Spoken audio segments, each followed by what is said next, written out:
नमस्कार दोस्तों।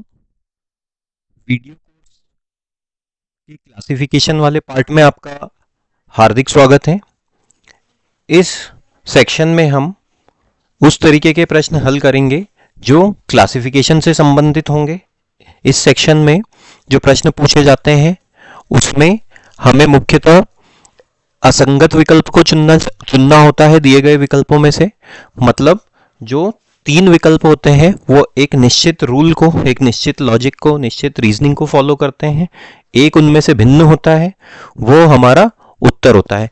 इस प्रकार की प्रॉब्लम को हम क्लासिफिकेशन बेस्ड प्रॉब्लम कहते हैं। क्वेश्चंस बेस्ड ऑन क्लासिफिकेशन या वर्गीकरण। क्लासिफिकेशन या वर्गीकरण वाली प्रॉब्लम्स इसे कहा जाता है वर्गीकरण।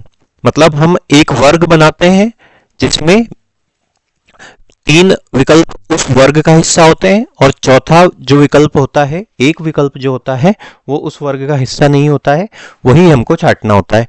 अब इसमें किस तरीके की प्रॉब्लम आती है वो हम देखते हैं। आमतौर पर वर्गीकरण श्रेणी में, क्लासिफिकेशन श्रेणी में निम्नलिखित प्रकार के प्रश्न पूछे जाते हैं। उस असंगत विकल्प को हमको खोजना होता है जो दिए गए अन्य शेष विकल्पों से भिन्न होता है। तो क्वेश्चन बेस्ड ऑन वर्ड, इसमें भिन्न प्रकार के वर्ड अपने को दिए होते हैं या वर्ड का लेटर्स का समूह दिया होता है। या तो वर्ड्स होते हैं या लेटर्स का ग्रुप ऑफ लेटर होते हैं, या तो लेटर होते हैं या ग्रुप ऑफ लेटर होते हैं। तो इसका उदाहरण क्या हो सकता है? इसका उदाहरण ये हो सकता है जैसे आपको दिया गया ए ई एफ यू। अब इसमें से आपसे कहा गया है कि असंगत को चुनिए। तो जैसे कि हम देख सकते हैं कि ए ई एफ ये तीनों वॉवेल है, एफ कंसोनेंट है, तो एफ हमारा उत्तर हो जाएगा। इसी प्रकार से अगर आपको वर्ड दिए जाएं तो वो वर्ड्स में हमको जो लॉजिक लगा हुआ है वो हमको देखना है। इन सभी प्रकारों को हम काफी डिटेल में वीडियो के आने वाले हिस्से में डिस्कस करेंगे। और इसमें हमने कुल मिला के 3 या 4 वीडियो बनाए हैं जो आपको हर तरीके के टाइप को समझने में काफी ज्यादा हेल्पफुल रहेंगे। तो वर्ड्स लेटर्स पे संबंधित होता है, फिर है नंबर्स पे बेस्ड प्रॉब्लम आते हैं। जैसे कि उसमें कुछ नंबर्स दिए होंगे, आपको 4 ऑप्शन दिए होंगे। आपको दिया गया है मान लीजिए 1, 9, 15 और 25। इसमें से आपको भिन्न पूछा है। तो आप इसको देखें तो हम क्या होता है कि एक 1 का वर्ग है, 9 3 का वर्ग है, 25 5 का वर्ग है, लेकिन 15 किसी का भी वर्ग नहीं है, तो 15 हमारा उत्तर हो जाएगा। Questions based on GK and English, general knowledge और इंग्लिश ग्रामर से संबंधित भी प्रश्न काफी ज्यादा पूछे जाते हैं। तो इसके लिए जरूरी है कि हम हमारा जनरल नॉलेज बढ़ाएं, हम ज्यादा से ज्यादा न्यूज़पेपर पढ़ें, स्टैटिक जीके पढ़ाएं, साथ ही इंग्लिश ग्रामर की भी प्रैक्टिस हमको होनी चाहिए। Wrong numbers from the series, एक नंबर की सीरीज दे दी जाएगी आपको, तो जिसमें से आपको रॉन्ग नंबर चूज करना होगा। जैसे कि अगर इसी इसी सीरीज इसमें हम पूछे, इसी को इस तरीके से देखते हैं, इस वाले प्रश्न को, इस वाले उदाहरण को, कि इसमें से आप देखिए कि ये सीरीज इस तरीके से चल रही है, तो कौन सा वाला प्रश्न गलत है। तो अब देखिए ये 1 का वर्ग है, ये 3 का वर्ग है, ये 5 का वर्ग है, ये अलग है। सीरीज में भी इस तरीके के प्रश्न आते हैं। इसको भी हम डिटेल में पढ़ेंगे। अब इस प्रकार के प्रश्नों में निम्नलिखित का गहन ज्ञान, डीप नॉलेज होना बहुत जरूरी है। किस किस चीज का डीप नॉलेज होना जरूरी है? अंग्रेजी वर्णमाला का स्थानीय मान। स्थानीय मान मतलब प्लेस वैल्यू। हम पिछले वाले वीडियो में प्लेस वैल्यू से संबंधित क्वेश्चंस हल कर चुके हैं। प्लेस वैल्यू हम जानते हैं, अल्फाबेट्स की जो प्लेस वैल्यू होती है, ए की होती है 1, बी की होती है 2, सी की होती है 3 और इसी प्रकार वाई 25 और जेड 26। इस प्रकार से इनकी प्लेस वैल्यू होती है। कम से कम 1 से 40 तक की संख्याओं का वर्ग और घन। वर्ग हमको याद होना चाहिए 1 से लेके 40 तक का संख्याओं का। घन हमको कम से कम 1 से लेके 20 तक का याद होना चाहिए। फिर जोड़, घटाव, गुणा और भाग जैसी गणितीय संक्रियाएं, मतलब मैथमेटिकल ऑपरेशन, हमको एडिशन, डिवीजन, मल्टीप्लिकेशन, सब्ट्रैक्शन, ये ऐसे मैथमेटिकल मैथमेटिकल ऑपरेशन हमको पता होना चाहिए, उसकी प्रैक्टिस हमें करते रहना चाहिए। फिर है अभाज्य संख्याएं, मतलब प्राइम नंबर। प्राइम नंबर्स क्या होते हैं हम सब जानते हैं। प्राइम नंबर मतलब ऐसे नंबर जिसके सिर्फ दो ही गुणनखंड होते हैं, एक तो वह संख्या खुद और एक नंबर वन। ऐसा कौन सा लेटर होता है, जैसे फॉर एग्जांपल 23। 23 का कोई गुणनखंड नहीं होता है, तो उसके कौन कौन से गुणनखंड है, एक है एक और दूसरा है 23। ऐसे ही एक और लेटर होता है 29। सबसे छोटा प्राइम नंबर होता है दो। दो का क्या होता है, एक होता है। इसका मल्टीपल कौन है, एक है दो है। फिर है तीन। तीन का क्या है, एक है तीन है। फिर है पांच, इसका क्या है, एक है पांच है। सात, एक है पांच है। 11, एक है 11 है। इस तरीके से ये सात। सम विषम संख्याएं, ऑड इवन नंबर्स, हम जानते हैं ऑड इवन नंबर्स क्या होते हैं, ऑड और इवन नंबर, ये हम जानते हैं। हाँ, फिर क्या कहा गया है, ऐसे प्रश्नों में हमें जीके का और अंग्रेजी व्याकरण का भी पर्याप्त ज्ञान होना चाहिए। हमने पहले ही डिस्कस किया है कि इस प्रकार के प्रश्नों को हल करने के लिए हमें जनरल नॉलेज का और अंग्रेजी ग्रामर का भी काफी अच्छा नॉलेज होना बहुत जरूरी है। आइए हम विभिन्न प्रकार के प्रश्न हल करते हैं, जिससे हम और अच्छे से इस सेक्शन को समझ पाएंगे। इस वीडियो में हम जनरल नॉलेज से संबंधित प्रश्न हल करेंगे। अब जैसे इसमें हमसे क्या कहा गया है, निम्नलिखित में से कौन सा शेष तीन से भिन्न है। निम्नलिखित प्रश्नों में कौन सा शेष तीन से भिन्न है। ऑप्शंस की ओर बढ़ते हैं। ऑप्शंस कौन कौन से दिए हुए हैं, यहाँ पे दिया हुआ है पोलर बियर, पेंगुइन, सील और टाइगर। अब इनको अगर हम ध्यान से देखें तो ये क्या होते हैं। पोलर बियर एक समुद्र में या समुद्र तट पे पाए जाने वाला एक जीव होता है। पेंगुइन समुद्र तट पे पाए जाने वाला एक जीव होता है। और सील, सील भी समुद्र तट पे पाए जाने वाला एक जीव होता है। लेकिन टाइगर हम जानते हैं बाघ, बाघ जंगल में या जमीनी क्षेत्रों में पाए जाने वाला एक जीव होता है। तो ये तीन तो एक जैसे हैं, लेकिन टाइगर इनसे भिन्न है। ऑप्शन नंबर 4 हमारा सही उत्तर होगा। अगले प्रश्न की ओर चलते हैं। अब इसमें क्या कहा गया है, इसमें भी हमें वह विकल्प चुनना है जो बाकी शेष तीन से भिन्न हो। कौन कौन से शब्द दिए गए हुए हैं, एप्टीट्यूड, एल्टीट्यूड, एटीट्यूड और बिहेवियर। इस प्रकार के प्रश्न में हमें अंग्रेजी का नॉलेज होना जरूरी है। ये वोकेबलरी से संबंधित प्रश्न है। अब एप्टीट्यूड किसी व्यक्ति का व्यवहार दर्शाता है। एल्टीट्यूड ऊंचाई को दर्शाता है,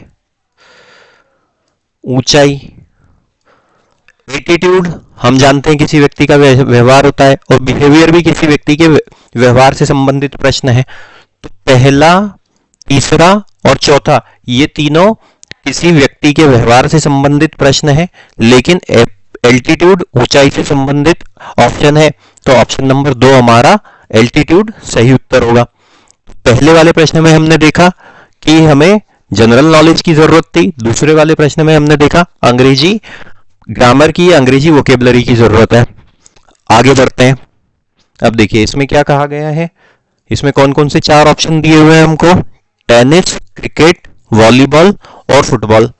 अब इसमें से कौन सा भिन्न है ये हमको देखना है। ये जो ऑप्शंस हैं ये काफी ज्यादा क्लोज ऑप्शन है। अब इसमें हमें हमारा जनरल नॉलेज के साथ साथ कॉमन सेंस भी अप्लाई करना पड़ेगा। देखिए टेनिस एक ऐसा खेल होता है जो अधिकतम दो दो व्यक्तियों के बीच में खेला जा सकता है। क्रिकेट में टीम का जो साइज होता है वो 11-11 का होता है।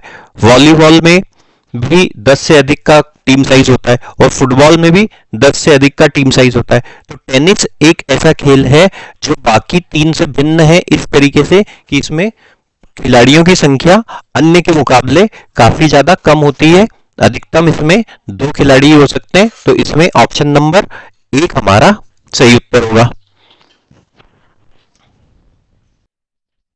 आगे बढ़ते हैं। अब इसमें हमसे कौन कौन से चार ऑप्शन दिए हुए हैं। एक है पेरिस, दूसरा है एथेंस, तीसरा है लंदन और चौथा है न्यूयॉर्क। पेरिस एक शहर है, एथेंस एक शहर है, लंदन एक शहर है और न्यूयॉर्क भी एक शहर है। लेकिन पेरिस राजधानी है, एथेंस ग्रीस की राजधानी है, लंदन ब्रिटेन की राजधानी है, लेकिन न्यूयॉर्क कहीं की राजधानी नहीं है। न्यूयॉर्क अमेरिका का एक शहर है। तो ऑप्शन नंबर 4 हमारा सही उत्तर होगा। बाकी के जो 3 शहर हैं वो किसी ना किसी देश की राजधानी है। आगे बढ़ते हैं। अब इसमें कौन कौन से ऑप्शन दिए हुए हैं? Appreciate, admonish, upload, admire. फिर से अंग्रेजी वोकेबलरी से संबंधित ये प्रश्न है। एप्रिशिएट का अर्थ होता है किसी की तारीफ करना, किसी की प्रशंसा करना। एडमोनिश का अर्थ होता है किसी को धमकी देना या धमकाना। अपलॉड मतलब ताली बजाना या फिर प्रशंसा करना। और एडमायर का अर्थ भी यही होता है किसी की तारीफ करना या प्रशंसा करना। तो पहला, तीसरा और चौथा किसी की तारीफ करने से संबंधित शब्द है और दूसरा धमकाने से या धमकी देने से संबंधित प्रश्न है, ऑप्शन है। तो ऑप्शन नंबर 2 हमारा इस केस में सही उत्तर होगा। आगे बढ़ते हैं। इसमें क्या कहा गया है? अबे मैरीन, ओशियन, नेविगेशन एंड सी, इसमें से कौन सा वाला सही उत्तर होगा? मैरीन ये समुद्र से संबंधित एक शब्द है। ओशियन समुद्र को ही कहा जाता है, सी भी समुद्र को कहा जाता है। लेकिन नेविगेशन समुद्र में भी हो सकता है, समुद्र के बाहर भी हो सकता है। नेविगेशन समुद्र के अंदर जहाजों के लिए मुख्यतः इस्तेमाल किया जाता है, लेकिन नेविगेशन शब्द को दूसरे चीजों के लिए या समुद्री क्षेत्र से बाहर भी इस्तेमाल किया जा सकता है। बाकी के पहला, दूसरा और तीसरा समुद्र से या समुद्र से संबंधित प्रश्न है। ऑप्शन है तीसरा उनसे भिन्न है, इसलिए ऑप्शन नंबर 3 हमारा सही उत्तर होगा। अगले प्रश्न पे चलते हैं। इसमें कौन से 4 ऑप्शन दिए हुए हैं हमें? पाउंड स्टर्लिंग, डचमार्क, येन और फ्रैंक। अब देखिए ये सब करेंसीज से संबंधित है, मुद्राओं से संबंधित है। पाउंड स्टर्लिंग हम जानते हैं पाउंड कहाँ की कंट्री है, ये ब्रिटेन की कंट्री है, ब्रिटेन की करेंसी है। डचमार्क पहले जर्मनी की करेंसी हुआ करती थी, जब जर्मनी यूरोपियन यूनियन का हिस्सा नहीं बना था उस टाइम पे जर्मनी की करेंसी थी। येन कहाँ की करेंसी है? ये जापान की करेंसी है। फ्रैंक कहाँ की करेंसी है? ये फ्रांस की करेंसी है। तो अब देखिए ब्रिटेन, जर्मनी और फ्रांस ये तीनों जो हैं ये यूरोप का हिस्सा है, लेकिन जापान एशियन कंट्री है। तो ऑप्शन नंबर 3 हमारा सही उत्तर हो जाएगा, क्योंकि येन एशियन कंट्री की करेंसी है या एशियन कंट्री की मुद्रा है। आगे बढ़ते हैं। अब यहां पे दिया हुआ है हमें इंटरनेट एक्सप्लोरर, क्रोम, गूगल और फायरफॉक्स। हम जानते हैं इंटरनेट एक्सप्लोरर एक वेबसाइट है, एक सर्च इंजन है माइक्रोसॉफ्ट की तरफ से जो हमको मिलता है। क्रोम जो सर्च इंजन है वो हमको मिलता है गूगल की तरफ से। और फायरफॉक्स भी एक सर्च इंजन है, लेकिन गूगल एक वेबसाइट है। गूगल एक वेबसाइट है, ये बाकी तीनों सर्च इंजन है। तो ऑप्शन नंबर 3 यहाँ पे सही उत्तर होगा। गूगल बाकी 3 से भिन्न है। फिर क्या दिया गया है हमें? फिर से अंग्रेजी से संबंधित है। अपोनेंट, एडवर्सरी, अलाय और एंटागोनिस्ट। तो अपोनेंट आपका विरोधी होता है, एडवर्सरी भी आपका विरोधी या विपक्षी होता है, अलाय मतलब आपका साथी या किसी का साथी, और एंटागोनिस्ट मतलब प्रतिद्वंदी या फिर आपका विरोधी। तो पहला, दूसरा और चौथा एक जैसे अर्थ वाले शब्द हैं, जो किसी का विरोध या किसी व्यक्ति के विरोध में जो व्यक्ति होते हैं उनके बारे में बात कर रहे हैं। तीसरा उसके साथी के बारे में बात कर रहा है। तो ऑप्शन नंबर 3 हमारा सही उत्तर होगा। यहां पे क्या दिया हुआ है? स्वेटर, मफलर, सॉक्स और शॉल।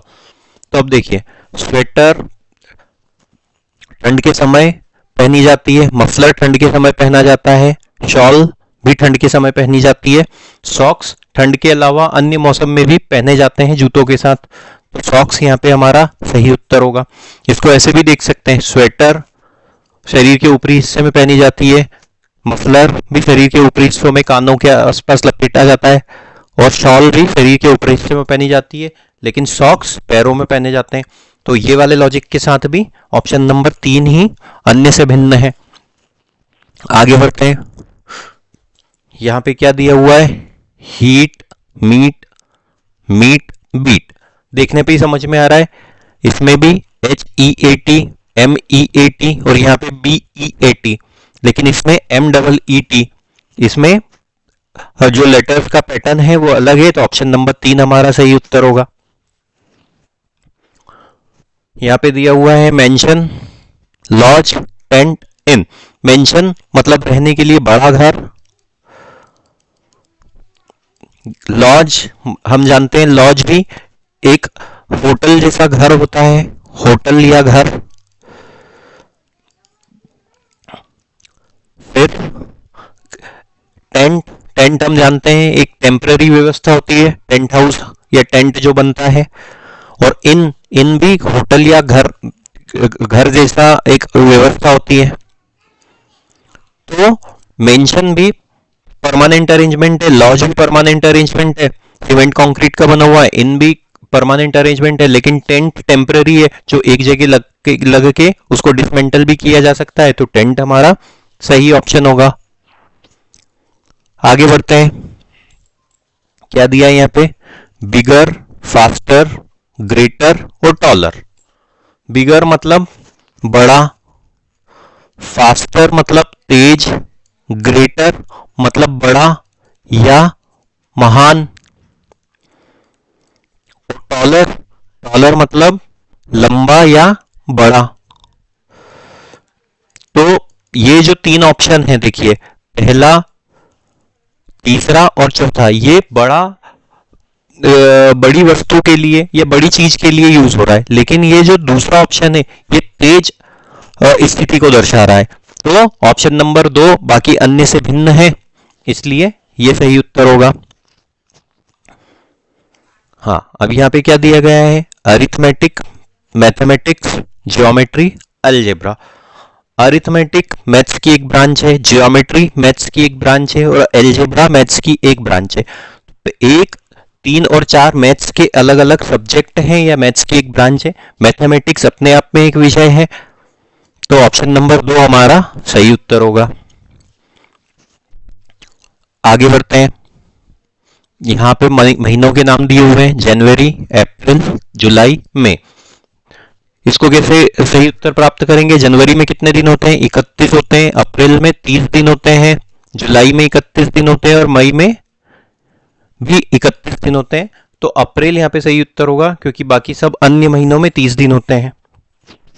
ये हमको याद रखना होगा कि किस महीने में 30 और किस महीने में 31 दिन होते हैं। आगे बढ़ते हैं। क्वाड्रिलेटरल मतलब चतुर्भुज,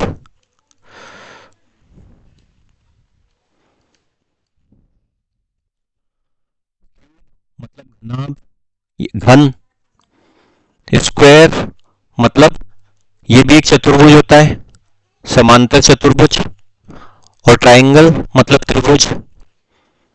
तो अब ये देखिए, ये एक 2D फिगर होता है, स्क्वायर भी एक 2D फिगर है, और ट्रायंगल भी एक 2D फिगर है, लेकिन क्यूब एक 3D फिगर है। क्यूब कैसा होता है, इस प्रकार से। क्यूब एक 3D फिगर है। तो ऑप्शन नंबर 2 हमारा सही उत्तर होगा। शहरों के नाम दिए हुए हैं, Washington, New York, Las Vegas, Sydney. तो ये जो ऊपर के 3 शहर हैं, ये यूएसए के, अमेरिका के शहर हैं। सिडनी ऑस्ट्रेलिया का शहर है। तो ऑप्शन नंबर 4 हमारा सही उत्तर होगा। देखिए यहाँ पे भी हमें जनरल नॉलेज का ज्ञान होना बहुत ज्यादा जरूरी है। हाँ, अब क्या दिया हुआ है हमें, पेट्रोल, कोल, एयर और नेचुरल गैस।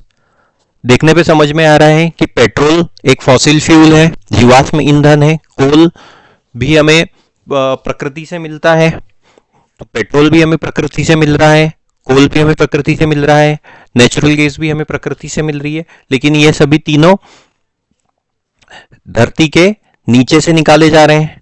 ये देखिए, खनन करके, उत्खनन करके ये निकाले जा रहे हैं। लेकिन तीसरा जो एयर है वो नेचुरल है। इस तरीके से हम देख सकते हैं, तो ऑप्शन नंबर 3 हमारा सही उत्तर होगा। दूसरा, अब ये देखिए, ये भी एक इस पेट्रोल हम किसी ना किसी चीज के लिए, ट्रांसपोर्टेशन के लिए यूज कर रहे हैं, एनर्जी जनरेशन के लिए यूज कर रहे हैं। कोल भी हम बिजली बनाने के लिए यूज कर रहे हैं, नेचुरल गैस भी हम बिजली वगैरह बनाने के लिए यूज करते हैं या फिर ट्रांसपोर्टेशन के लिए यूज करते हैं। एयर को हम यूज नहीं करते, तो एयर बाकी अन्य से भिन्न है। आगे बढ़ते हैं। सी समुद्र, रिवर नदी, ओशियन समुद्र से संबंधित शब्द है, महासागर से संबंधित शब्द है। स्विमिंग पूल हमारे घरों में जो पाया जाता है वो स्विमिंग पूल होता है। ये ऊपर के 3 नेचुरल है, प्राकृतिक चीजें हैं, लेकिन ये एक कृत्रिम बनाया गया, मनुष्य द्वारा बनाई गई चीज है। तो ऑप्शन नंबर 4 हमारा सही उत्तर होगा। कौन कौन से शब्द दिए हुए हैं? सन, अर्थ, जुपिटर, मर्क्यूरी। अर्थ मतलब पृथ्वी, सन मतलब सूर्य, जुपिटर मतलब बृहस्पति और मर्क्यूरी मतलब बुध ग्रह। अब इसमें से देखिए, ये जो 3 है ये हमारे प्लानेट है, ये हमारे सौर मंडल में प्लानेट है। लेकिन सन जो हमारा तारा है, स्टार है, या हमारे सौरमंडल का केंद्र है, तो ऑप्शन नंबर 1 हमारा सही उत्तर होगा। अब ये बॉडी पार्ट्स दिए हुए हैं। ब्रेन मतलब मस्तिष्क, लीवर, आईज और लंग्स। तो अब देखिए, ब्रेन को हम देख सकते हैं क्या? नहीं देख सकते हैं। लीवर को हम देख सकते हैं क्या? क्योंकि ये एक इंटरनल ऑर्गन है, अंदर पाए जाने वाला अंग है। लीवर भी शरीर के अंदर पाए जाने वाला, जो प्रत्यक्ष रूप से दिखता नहीं, वो अंग है। आईज को हम प्रत्यक्ष रूप से देख सकते हैं, और लंग्स, फेफड़े जो है वो भी शरीर के अंदर पाए जाने वाले अंग है। तो पहला, दूसरा और तीसरा शरीर के अंदर पाए जाने वाले अंग है। आईज शरीर के ऊपर या बाहर प्रत्यक्ष रूप से दिखने वाला अंग है, तो ऑप्शन नंबर 3 हमारा सही उत्तर होगा। फ्लोर मतलब आटा। केक हम सब जानते हैं। पेस्ट्री भी हम सब जानते हैं, छोटा केक होता है। और ब्रेड भी हम सब जानते हैं, ये खाया जाता है। तो अब ये देखिए, ये जो 3 हैं ये बेकरी पे मिलने वाले आइटम है, या फिर फिनिश्ड प्रोडक्ट है।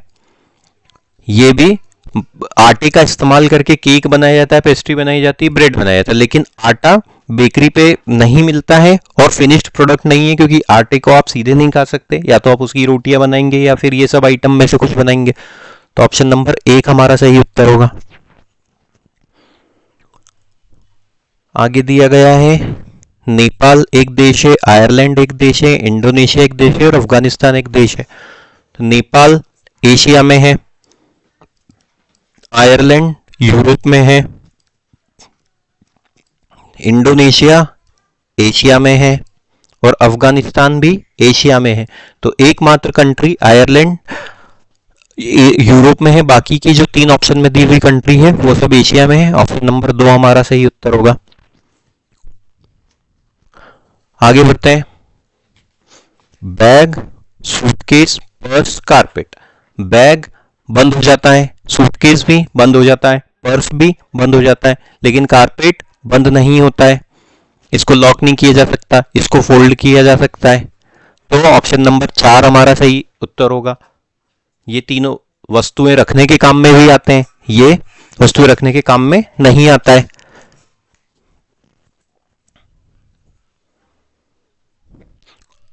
आगे चलते हैं।